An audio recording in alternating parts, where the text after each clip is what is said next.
This one's going to be just a little bit longer. I'm just out here in the garden picking what I can off of the dying tomatoes.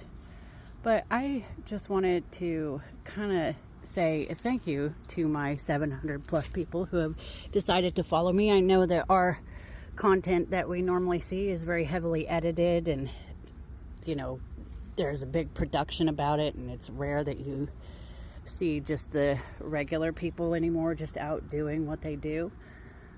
I've been gardening, let's see, this is either my 10th or 11th season. When my kids were younger, I was like how do you describe it? A gardener who would just pick up plants at the local nursery or big box store and then plant them in the ground and, let them go. Then as my kids got older, I started to get more serious about it, and there was a whole lot more gardening content to watch on the internet, and I got much heavier involved and started taking it a bit more serious. I buy my seeds online, and I have my greenhouse, obviously, and I have grow lights, so I do grow inside and stuff. But as I was watching the gardening content, I see just so much nonsense.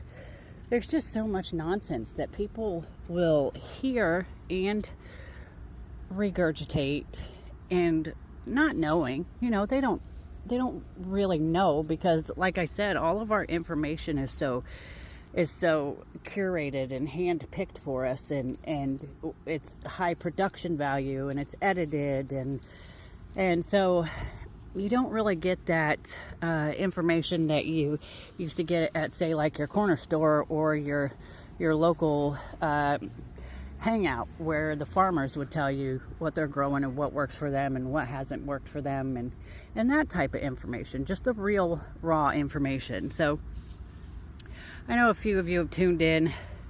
I got not even 1,000 followers, but I appreciate you guys so much. And that's on TikTok. YouTube is way less, like maybe 200, maybe. YouTube's a little different, I think.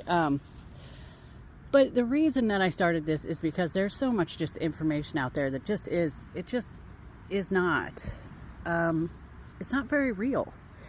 And I began to get discouraged. And so I thought,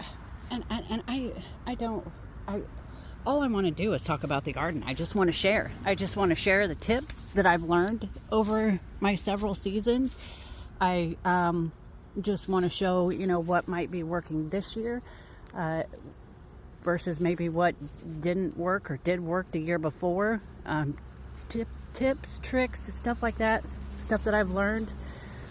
I just want to be able to share those things with people and actually put out real information that holds real value. I am picking these when they're not ready yet. They're blushing, just because the bug pressure has been just insane. So even though I'm kind of stuttering around a little bit and blubbing through this, I won't edit it. I'm just going to put it up there. And if people watch, I hope they do. I hope I can give you some sort of tips, help you on your journey. I know that the season is winding down, so most people don't really think about gardening during the winter time. However, for me, the winter time is when I'm consuming a lot more gardening content and getting ideas and writing out plans for the next year that I probably won't follow, even though I think it's a great idea over the winter. I'm not sure where I'll go over the winter with you guys. If I show you what I plant inside, or how I have the greenhouse going. It's nothing fancy. I'm just a regular person who gardens. And I just wanted to say I appreciated you guys that do tune in and do give me a listen. Thank you.